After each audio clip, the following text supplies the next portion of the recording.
ಅವರ ಯತ್ನಾಳ್ ಇತಿಹಾಸ, ಬಿಜೆಪಿ ಇತಿಹಾಸ ಅವ್ರು ಮಾತಾಡಿದ್ದಾರೆ ಅಷ್ಟೇ. ಹೌದಾ? ಬಹಳ ಸಂತೋಷ.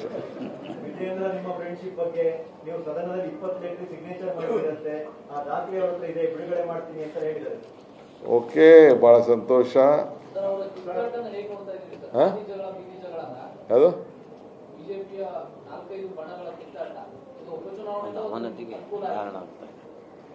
ಯಾವುದು ಸಮರ್ಥನೆ ಇದೆ ಸರ್. ಅದಕ್ಕೆ ಕಾಂಗ್ರೆಸ್ ಅಲ್ಲೂ ಸಿದ್ದರಾಮಯ್ಯ, ಡಿ.ಕೆ. ಶಿವಕುಮಾರ್ ಡಿಫರೆನ್ಸ್ ಇದೆ.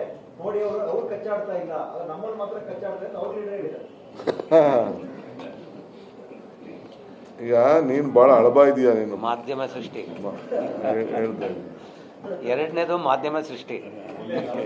ನಾನು ಯಾವತ್ತೂ ವ್ಯಕ್ತಿ ಮೇಲೆ ಹೋಗೋನಲ್ಲ, ಶಿವಕುಮಾರ್ ಮೇಲೆ ಹೋಗೋನಲ್ಲ, ಸಿದ್ದರಾಮಯ್ಯ ಮೇಲೆ ಹೋಗೋದಲ್ಲ. ವ್ಯಕ್ತಿ ಪೂಜೆ ನಾವು ಮಾಡೋದಿಲ್ಲ, ಪಕ್ಷದ ಪೂಜೆ ಮಾಡ್ತೀವಿ ಅಂತ ನಾನು ಹಿಂದೆನೇ ಹೇಳ್ತೀವಿ. ಸೊ ನಾವೆಲ್ಲ ಸೇರಿ ನಮಗೆ ಪಾರ್ಟಿ ಇಸ್ ಇಂಪಾರ್ಟೆಂಟ್. ನಾನಿಲ್ಲದೆ ಹೋದರೂ ಈ ಪಕ್ಷ ಇರ್ತದೆ, ನೀವಿಲ್ಲದೆ ಹೋದರೂ ನಿಮ್ಮ ಟಿವಿ, ಪಬ್ಲಿಕ್ ಟಿವಿ ಇರ್ತದೆ. ಇದನ್ನ ಇಟ್ಕೊಂಡೆ ನಾವು ಕೆಲಸ ಮಾಡ್ತೀವಿ.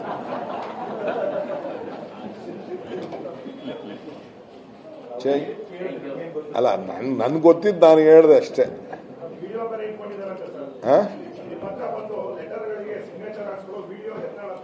ಅಲ್ಲ ರೀ, ನಾನೊಬ್ಬ ಡೆಪ್ಟಿ CM.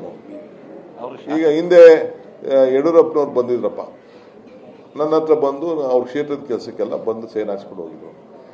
ನಾನು ಅವ್ರ ಹತ್ರಕ್ಕೆ, ಯಡಿಯೂರಪ್ಪನವ್ರ ಹತ್ರಕ್ಕೆ ಹೋಗಿದ್ದೆ, ನನ್ನ ಕ್ಷೇತ್ರದ ಕೆಲಸ ಮಾಡ್ಕೊಡಿ ಅಂತ ನನಗೆ ಮಾತು ಕೊಟ್ಟಿದ್ರು, ಅಸೆಂಬ್ಲಿಲಿ ಹೇಳಿದ್ರು. ಅವರನ್ನ ಮಾತು ಪ್ರಕಾರ ನಡ್ಕೊಳ್ಳಿಲ್ಲ. ನಾನು ಅವ್ರ ಕ್ಷೇತ್ರಕ್ಕೆ ಕೆಲಸ ಮಾಡಿಕೊಟ್ಟಿರ್ಬೋದು, ಮಾಡ್ಬೋದು, ಮುಂದಕ್ಕೂ ಮಾಡಬಹುದು. ನನ್ನ ಡ್ಯೂಟಿ ಅದು. ನನಗೆ ಎಲ್ಲರೂ ನಾನು ಏನು ಒಂದು ಇದನ್ನ ಪ್ರತಿಜ್ಞಾ ಸ್ವೀಕಾರ ಮಾಡಿದ್ದೇನೆ ಅಂದರೆ, ಸಮಾನತೆಯಿಂದ ಸಂವಿಧಾನವನ್ನ ಎಲ್ಲರಿಗೂ ಕೂಡ ನಾನು ರಕ್ಷಣೆ ಮಾಡ್ತೀನಿ, ಸಮಾನತೆಯಿಂದ ಕೆಲಸ ಮಾಡ್ತೀನಿ, ಗೌಪ್ಯವಾಗಿ ಮಾಡ್ತೀನಿ ಅಂತ ಹೇಳಿದ್ದೇನೆ. ಸೊ ಆ ಕೆಲಸ ನಾನು ಮಾಡ್ತೀನಿ. ಅವ್ರು ಮಾಡುವುದಿಲ್ಲ, ಅವ್ರದ್ದೇ ಆದಂಥ ಒಂದು ಸಿದ್ಧಾಂತ ಇಟ್ಕೊಂಡು ಅವ್ರು ಹೊರಟಿದ್ದಾರೆ. ಸ್ವೇರಿಂಗ್ ಮಾಡ್ಕೋಬೇಕಾದ್ರೆ ಏನು ಬೇಕಾದ್ರೂ ಮಾಡ್ತಾರೆ. ಅವ್ರು ಏನು ಬೇಕಾದ್ರೂ ಮಾಡಲಿ. ಭಾಳ ಸಂತೋಷ. ನಂಗೆ ಸ್ವಲ್ಪ ಹೊಟ್ಟೆ ಸಿಗ್ತೈತೆ. ದಯವಿಟ್ಟು